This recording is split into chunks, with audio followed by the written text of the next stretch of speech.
Welcome back to Two Therapists Walk Into a Podcast. I'm Stephanie Edsall, an LCSW here in Salt Lake City, Utah. This is the final episode in Series 7. Hi, I'm Robin Green, an LCSW in Tucson, Arizona.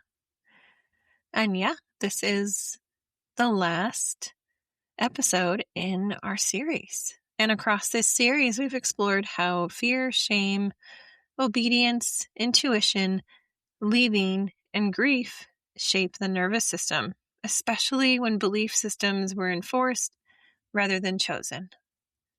We've also talked about what happens when inner knowing is silenced and what it costs to leave, and also how the body continues to hold experience even after we move on. Yeah, I love it. Today, we're talking about what comes after all of that. Not answers, but meaning.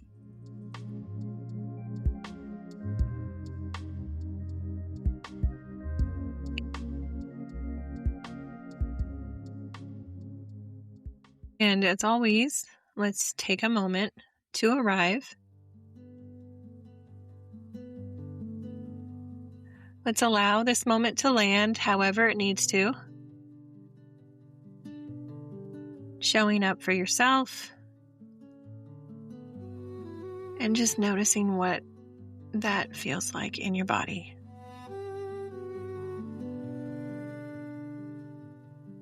Thank you for dedicating this time for yourself and for us. We're so grateful you're here.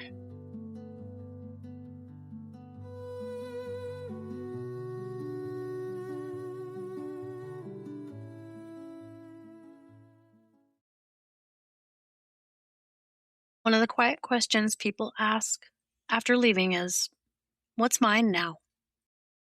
Right? And when meaning was once handed down or tightly defined, it can really feel disorienting to build it yourself. And there is often relief and also a sense of loss that can feel like everything disappeared at once.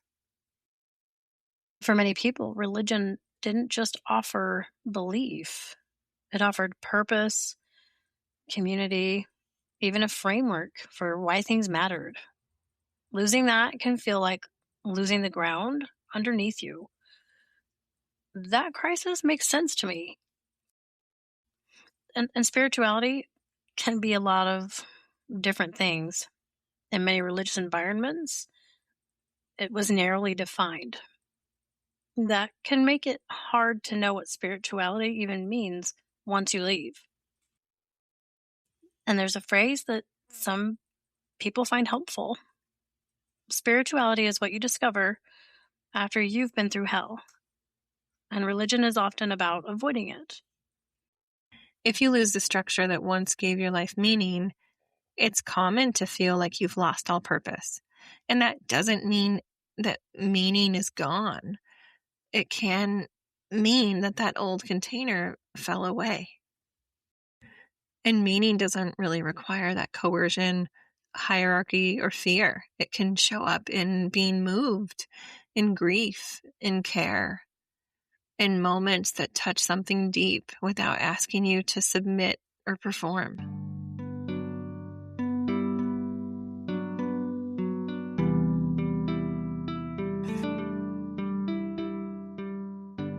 Here's today's nervous system nugget. Spiritual authority returns through embodiment. When meaning is lived in the body through sensation, presence, and choice, it no longer needs enforcement. It becomes something you recognize rather than something you're told to believe.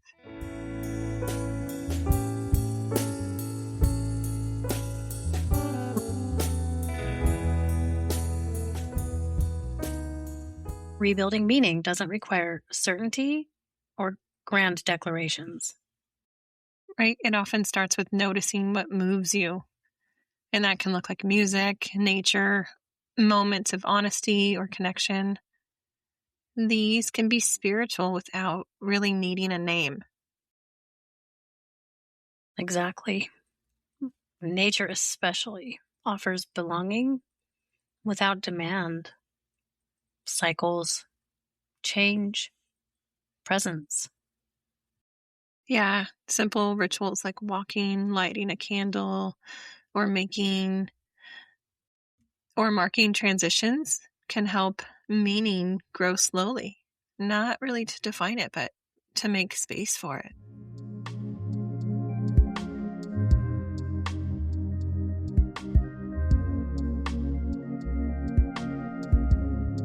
Before we close, we want to share what we're working on next.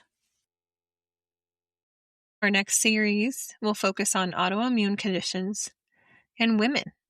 We'll be exploring how these conditions are showing up more often, how frequently they're misunderstood or misdiagnosed, and how inflammation, the gut, and the nervous system are part of the picture. This series will hold space for the lived experience of women whose bodies have been signaling for a long time, often before anyone knew what to call it. We'll talk about why symptoms are so often dismissed as stress, anxiety, or just hormones, and what happens when the body carries inflammation alongside chronic overwhelm, trauma, and disconnection from care. And this really isn't about quick fixes. It's about context, listening to the body, and making sense of what so many women are already living with.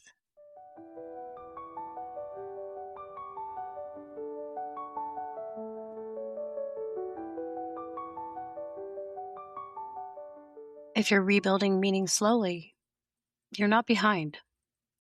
No, you're listening, and that listening is really going to take time. But meaning doesn't need to be declared, it can be lived. Thank you for being here for this series. And remember, healing isn't linear, and we're here for the ride.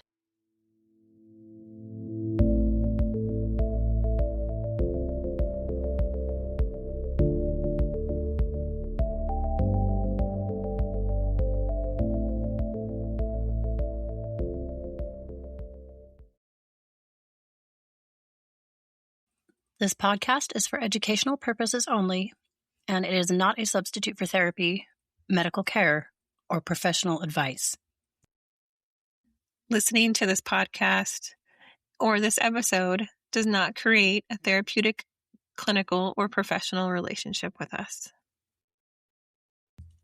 If you're experiencing distress, physical symptoms, or emotional concerns that feel overwhelming, we both encourage you to seek support from a qualified healthcare or mental health professional. And if you are in immediate danger or need urgent support, please contact local emergency services or a crisis line in your area.